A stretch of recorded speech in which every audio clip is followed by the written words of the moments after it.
नमस्कार। दिन भर के अंतर्राष्ट्रीय खबरों पर आपका स्वागत है। पिछले 12 घंटों के बीच आ रही सबसे बड़ी खबर यह है कि चाइना भारत के साथ अपने रिलेशन पहले से और ज्यादा बेहतर करना चाहता है, लेकिन इसी मौके का फायदा उठाते हुए चीन ने भारत के सामने एक बड़ी डिमांड रखी है। डिमांड ये कि इन्होंने भारत से रिक्वेस्ट की है कि LAC के पास मौजूद 2 इंपॉर्टेंट लोकेशन भारत इनके नाम कर दे, लेकिन भारत ने बिना किसी संकोच के चाइना की इस डिमांड को पूरी तरीके से रिजेक्ट कर दिया है। आने वाले फ्यूचर में आपको भारत और चीन के बीच कई बड़े और छोटे घमासान देखने को मिल सकते हैं, जहां भारत के इस फैसले के बाद जियोपॉलिटिक्स में भी आपको कई बड़े बदलाव देखने को मिलेंगे। आने वाली वीडियोस में हम आपको सारे रिपोर्ट्स देते रहेंगे। आज के इस वीडियो में भारत, चीन, अमेरिका और इंडियन डिफेंस से जुड़ी हुई कुछ इंपॉर्टेंट अपडेट्स हम आपको बताने वाले हैं। यदि आपको हमारी ये सीरीज पसंद आ रही है तो इसे लाइक और चैनल को सब्सक्राइब जरूर करें। सबसे पहले और इंपॉर्टेंट अपडेट की बात की जाए तो भारत और चीन से सामने निकल के आ रही है, जहाँ कल भारत के विदेश मंत्री एस जयशंकर जी आसियान के एक इंपॉर्टेंट मीटिंग के लिए लाओस पहुंचते हैं। वहां पर उनकी मुलाकात चीन के फॉरेन मिनिस्टर वांग यी के साथ होती है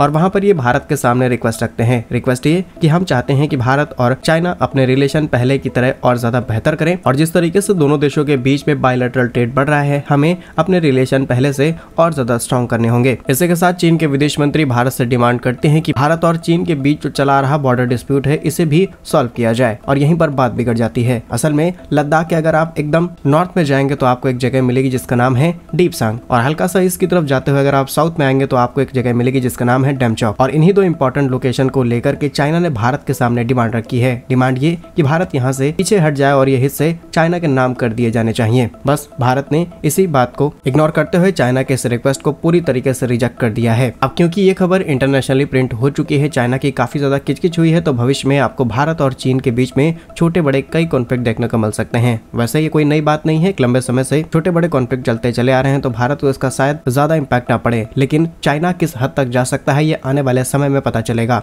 आपके हिसाब से भारत का ये फैसला सही है या फिर नहीं, कमेंट्स में अपनी राय जरूर बताइएगा। और आप में से मैक्सिमम लोग हाँ ही बोलेंगे, क्योंकि ये हमारे देश का इंपॉर्टेंट हिस्सा है और हम किसी भी कीमत पर इसे किसी और के हाथ में नहीं जाने देंगे। नेक्स्ट इंपॉर्टेंट अपडेट की बात की जाए तो भारत के पड़ोस यानी कि बांग्लादेश से सामने निकल के आ रही है, जहाँ पर फाइनली बांग्लादेश में मौजूद मोंगला पोर्ट का एक्सेस अब भारत को मिल चुका है। भारत की जानी मानी company Indian port global limited यहाँ पर अपने तमाम तरीके के ऑपरेशन कर पाएगी, और चीन की नजर पिछले कई सालों से इसी पोर्ट के ऊपर है। चीन ने वो हर एक कोशिश अपना ली है बांग्लादेश के साथ ताकि इन्हें ये पोर्ट मिल जाए, लेकिन फाइनली ये पोर्ट भारत के हाथ में आ चुका है। ऑफिशियली एग्रीमेंट्स किए जा चुके हैं, all the negotiation work already complete हो चुका है। वही बात की जाए मंगला पोर्ट के इंपॉर्टेंस की, तो ये भारत के नॉर्थ ईस्ट को बहुत ही इजीली कनेक्ट कर देगा। अगर आप वेस्ट बंगाल से डायरेक्टली नॉर्थ ईस्ट के हिस्से को कनेक्ट करना चाहेंगे तो बहुत ही कम समय में इस डिस्टेंस को कवर किया जा सकता है, लेकिन अगर आप चिकन नेक के जरिए इसी रूट को कवर करते हैं तो डेफिनेटली बहुत ज्यादा टाइम लगेगा। इसके अलावा चिकन नेक पर चीन की भी नजर एक लंबे समय से बनी आ रही है, और अगर भविष्य में कोई भी छोटा मोटा कॉन्फ्लिक्ट हमें यहाँ पर देखने को मिलता है तो हमारे पास एक सेकेंडरी रूट रहेगा हमारे नॉर्थ ईस्ट को कनेक्ट करने का, और डेफिनेटली हम चाइना को पीछे से घेर करके वीक कर सकते हैं। तो इसे आप भारत की एक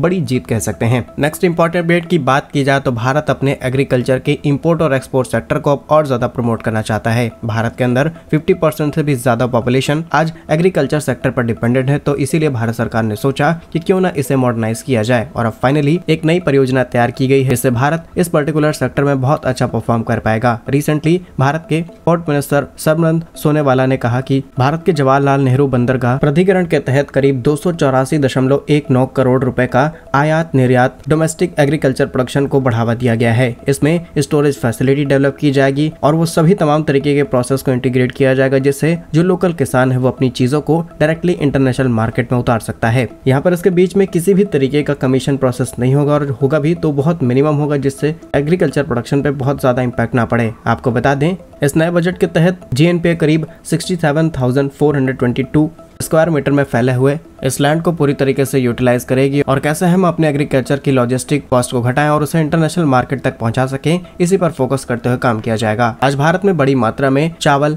मक्का, मसाले, प्याज, गेहूं जैसी तमाम चीजों को बड़े पैमाने पर उत्पादन किया जाता है, लेकिन सही तरीके से एक लॉजिस्टिक प्रोसेस न होने की वजह से हम इसे मार्केट में नहीं उतारा जा पा रहा था। लेकिन अब इस नए प्रोजेक्ट के तहत भारत में पहली बार इसकी बड़ी शुरुआत की जा रही है, और डायरेक्टली एक रूट मिलने वाला है किसानों को, जो डायरेक्टली अपने इस माल को एक्सपोर्ट कर पाएंगे। नेक्स्ट इंपॉर्टेंट अपडेट की बात की की जाए तो इस सामने निकल के आ रही है भारत और अमेरिका से, जहां पर रिसेंटली भारत के विदेश मंत्री एस जयशंकर जी और अमेरिका के विदेश मंत्री एंटनी ब्लिंकन के बीच एक बातचीत की जाती है, जिसमें इस बात का खुलासा हो चुका है कि अमेरिका जानबूझकर भारत को वो तमाम इक्विपमेंट्स और मशीनरी लेट कर रहा है ताकि भारत के डिफेंस पर चोट पहुंचाई जा सके। और अब अमेरिका का खुला चेहरा सबके सामने आ चुका है, जहां पर अमेरिका किस तरीके से भेदभाव करते हुए या फिर कहें भारत और रूस की नजदीकियों को लेकर के कितना ज्यादा गुस्से में है। और इसी बीच खबर सामने निकल के आई है कि जनरल इलेक्ट्रिक की तरफ से बनने वाले F414 इंजन भारत को इसीलिए जानबूझकर लेट में दिए जा रहे हैं ताकि भारत के इस इंजन की मदद से बनने वाले तेजस एयरक्राफ्ट परियोजना को लेट किया जा सके। फिलहाल रिसेंटली अमेरिका ने भारत को लेकर के जो खुले स्टेटमेंट्स देने शुरू किए हैं, इससे लगता है कि अमेरिका ने जो भारत से प्रॉमिस किया था कि वो अपने जनरल इलेक्ट्रिक के F414 इंजन की टेक्नोलॉजी का करीब 80% टेक्नोलॉजी भारत को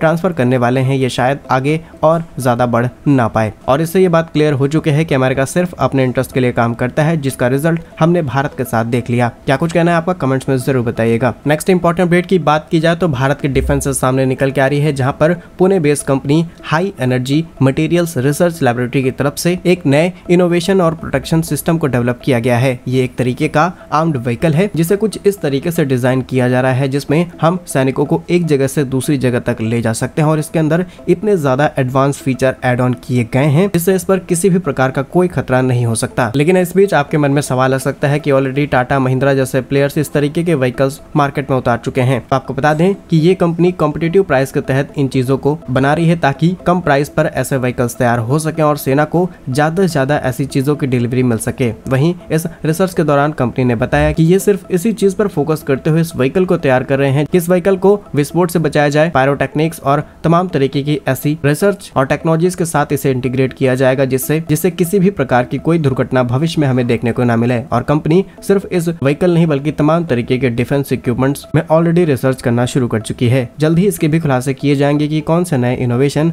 इस कंपनी के द्वारा भारत के डिफेंस सेक्टर के लिए किए जा रहे हैं। नेक्स्ट और सबसे इंपॉर्टेंट अपडेट की बात की जाए तो फाइनली भारत ने अमेरिका से अपनी बात मनवा ली है। असल में साउथ अमेरिकन कंट्री वेनेजुएला, जो कि दुनिया का एक समय पर सबसे ज्यादा तेल उत्पादक कंट्री हुआ करता था, भारत भी यहाँ से भारी मात्रा में तेल इंपोर्ट कराया कर रहा था। लेकिन साल 2017 और 18 में अमेरिका इस देश के ऊपर पूरी तरीके से प्रतिबंध लगा देता है, जिससे भारत को यहाँ से मिलने वाली तेल सप्लाई रुक जाती है। लेकिन कुछ दिनों बाद अमेरिका इस देश के ऊपर से अपने प्रतिबंध हटा लेता है। अमेरिका ग्लोबल कंपनीज को भी यहाँ पर एंट्री दे देता है, लेकिन इसके बावजूद भी फिर से सैंक्शंस लगाए जाते हैं। लेकिन इस बार सैंक्शंस बिल्कुल डिफरेंट होते हैं। अमेरिका सिर्फ अपनी कंपनियों को अप्रूवल देता है, भारत की या फिर किसी भी देश की कंपनी को यहाँ पर कोई मंजूरी नहीं मिल रही थी। इसके बावजूद भी न जाने भारत ने कौन सी स्ट्रेटेजी लगाई है, जिसके बाद भारत की रिलायंस इंडस्ट्रीज लिमिटेड को फाइनली यहाँ से तेल खरीदने की मंजूरी मिल गई है। अब रिलायंस इंडस्ट्रीज वेनेजुएला से भारी मात्रा में कच्चा तेल इंपोर्ट करा सकती है और इसे रिफाइन करके हम भारत और दुनिया के अलग अलग देशों में एक्सपोर्ट कर पाएंगे। देखिए, तेल भारत के लिए मिलना बहुत जरूरी है क्योंकि हम अपनी ऑयल सप्लाई को डाइवर्स करना चाहते हैं। ऑलरेडी